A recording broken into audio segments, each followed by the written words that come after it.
বিষয়টা অপু যাই করেছে না বুঝে করেছে, ইমোশনাল হয়ে করেছে। আজ হয়তো তার উপলব্ধি হচ্ছে আসলেই ভুল করেছে। সে হয়তো ফিল করছে আজকে যে জিনিসটা হচ্ছে এই কাজটা আসলে তার করা। এবার শোবিজ অঙ্গনে শুরু হয়েছে নতুন আলোচনা ও সমালোচনা। দ্বিতীয়বারের মতো ঘর বাঁধতে চলছেন চলচ্চিত্র জগতের পরিচিত অভিনেত্রী অপু বিশ্বাস। অপু বিশ্বাসকে নিয়ে এর আগে কখনো এমন কোনো সম্পর্কের কথা শোনা যায়নি। তবে এবার অপু নতুন করে সম্পর্কে জড়াতে চলছেন এমনই খবর ছড়িয়ে পড়েছে। আর এ বিষয় নিয়ে মন্তব্য করেছেন ঢালিউড কিং শাকিব খান। কি বলেছেন শাকিব খান আজকের ভিডিওতে জানাবো বিস্তারিত।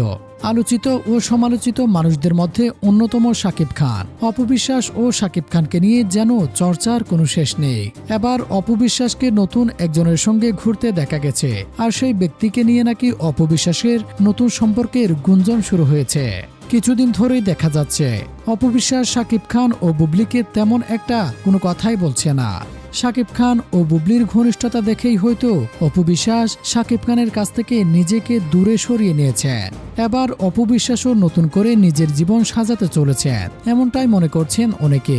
তবে গুঞ্জন উঠেছে অপু বিশ্বাসের এই পরিবর্তন নাকি একেবারেই মেনে নিতে পারেননি শাকিব খান। এ কারণেই নাকি শাকিব খান মন্তব্য করেছেন।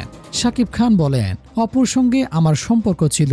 এটাই সত্যি যে অনেক বছর ধরে অপুর সঙ্গে আমার কোনো সম্পর্ক নেই, কিন্তু অপুকে আমি কখনো কারো সঙ্গে মেনে নিতে পারবো না। অপু যেটা করছে সেটা হয়তো না বুঝেই করছে। শাকিব খানের এমন মন্তব্যের পর সামাজিক যোগাযোগ মাধ্যমে শুরু হয়েছে নানা আলোচনা ও সমালোচনা।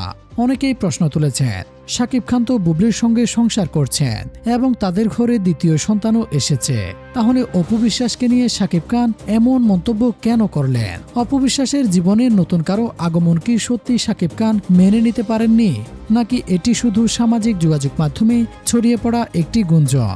শাকিব খান ও অপু বিশ্বাসের সম্পর্ক নিয়ে আপনার কি মতামত জানিয়ে দিন কমেন্ট করে।